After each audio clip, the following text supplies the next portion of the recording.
back to my channel. In this video, we'll be fixing up another TLC doll. Well, not really that TLC, so she's in really good condition, which is very surprising considering that she probably was in the possession of a previous owner for a very long time. But anyway, it just proves that she really took care of her dolls very well. Be fixing up Keith Kittredge. Now, I don't plan on keeping her as Keith Kittredge. I may customize her more in the future, but for now, we'll just be cleaning up her vinyl body. We'll be brushing out her hair. And I don't know, maybe I'll go ahead and re-wig her at some point. But as of now, we'll just be keeping her as is, as Kit. But I'll definitely be renaming her because I already have a Kit Kittredge in my collection. Also, I'm excited because she will be wearing one of the Halloween costumes that I asked my friend to sew for me now. Alright, so here's Miss Kit Kittredge. As you can see, she's in very good condition. She doesn't really need much work done on her. She does have some stains on parts of her body, but nothing too big or noticeable. I'm not sure if I'm going to bother even removing them since I saw one at the back of her arm, so it's not really that noticeable unless you really look for it. So yeah, but I'm not sure. Maybe I'll go ahead and do that just to make her more perfect than she already is. But yeah, I'm happy that her hair was not cut. Her limbs are very tight, so I don't need to tighten up her limbs. Her hair, although it's a bit dry, as I said, it's not cut and it's not really something that you should be worried about. Even a beginner, someone who just started collecting American Girl dolls will be able to, fix her hair. She just needs a good brushing, to have some water sprayed on her hair, and she'll be good to go. So we'll be cleaning up her vinyl body with a magic eraser that was dampened with water.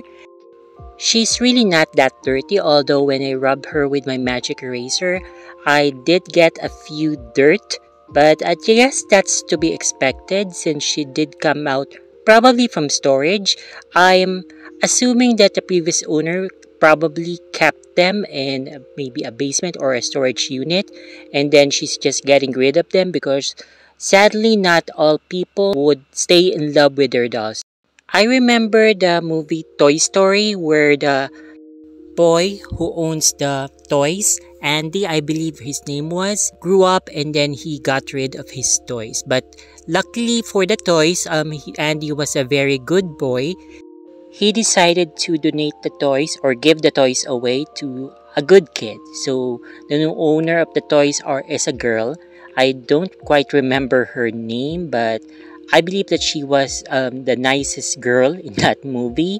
But anyway, what do you think about that ending? Because if it were up to me, I wouldn't be getting rid of my toys. I would be keeping them. Maybe I'll just put them in storage for the meantime. And then once I have my own place, I'll be displaying them. But maybe it's better to have them be played by kids. I think the toys like that. But definitely, I would probably keep Woody in my possession. How do you feel about that? Because I think there was a very mixed reaction about Andy's decision to give up Woody because he really loved Woody, but maybe he felt that it's better for Woody to be with his friends who are the toys, and then maybe he thinks that it's better for toys to be played with by children. But then as an adult collector who doesn't really play with my dolls, I just, dress them up and then customize them and then display them. I don't know, I'm in conflict with that. But what do you think? What would you have done if you were in Andy's shoes? Would you give away your dolls to other children, someone who might enjoy them? Or would you rather just keep them in storage for the meantime, and then once you have your own place, then you can display them at your leisure, at your own house or your apartment or whatever? Or you can keep the dolls for your future children. Maybe you plan to marry someday, and of course, usually marriage leads to building a family with children, and your children might appreciate the dolls or the toys that you once played when you were little. So let me know in the comments. I'm very, very interested to know what your opinion is on this matter. Now let's go to the topic of Halloween. So in just a few more weeks, it's already Halloween. Now here in the Philippines, we do celebrate Halloween.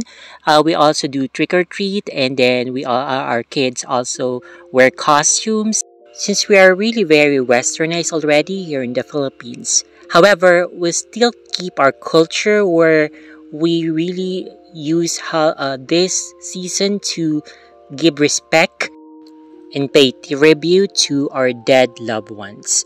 So what we do is we usually go to the cemetery, we bring flowers, candles, and also food. So I don't know if other people from other culture do this. I think they do this in Mexico also, or in Spain maybe.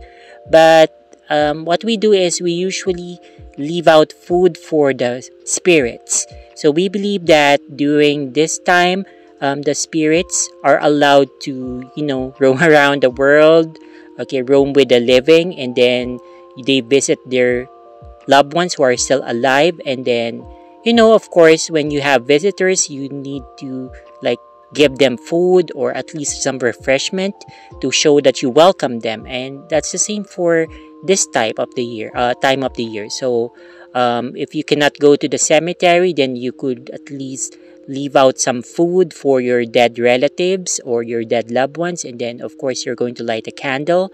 But yeah, so it's more expected to go to the cemetery. So sometimes, well, in the past, I also do this. I come with my family, my relatives, and then we sleep in the cemetery alongside our dead loved ones' graves. So my grandparents and then my dead uncles and aunts. So they have graves like situated near each other. So we sleep on the ground. Well, we put in mats at least, or we put in a tent. And then, yeah, so it's kind of fun actually because we pray. And then, of course, it's the time to, chat with your relatives to find out what's going on because we usually don't see them. That was before, but unfortunately now, since we're not really in good terms with our relatives on my father's side, we rarely see them, and actually we don't associate anymore with them. And that's a story that I don't want to delve into right now. But anyway, going back, so here's my kit. So she's all brushed, she's clean, and she looks really good. So all I need to do now is to dress her up in her new costume. So I asked my friend to sew a Harley Quinn costume for me because I really like Harley Quinns. I don't like clowns or mimes. They creep me out, but I like Harley Quinn. So they are to me like very elegant and mysterious and sophisticated. So here's the costume. As you can see, she really did a good job in sewing this for me. I just gave her a picture as an inspiration, and then I told her to just use her imagination to use it. She doesn't really have to copy it like literally, but she just needs it as an inspiration, and she did a really good job. She gave me the dress that I want, or the costume that I want for my Harley Quinn doll. And here's Kit, okay, donning on her Harley Quinn outfit. So it really fits her so good. I just wish that I asked my friend to also sew gloves. So since I think this is going to complement her really well. And I was actually debating if I was going to paint her face, but she's not going to be a Harley Quinn all year round, so I thought against it because I don't want to ruin her beautiful face by putting in face paint that I might not like months after. But yeah, so she looks really cute in this outfit, so definitely something not that usual. So it's not the common witch or the vampire or whatever they like to use do during Halloween season. So I rarely see people dress up as a Harley Quinn, and especially since Lady Gaga's movie is upcoming.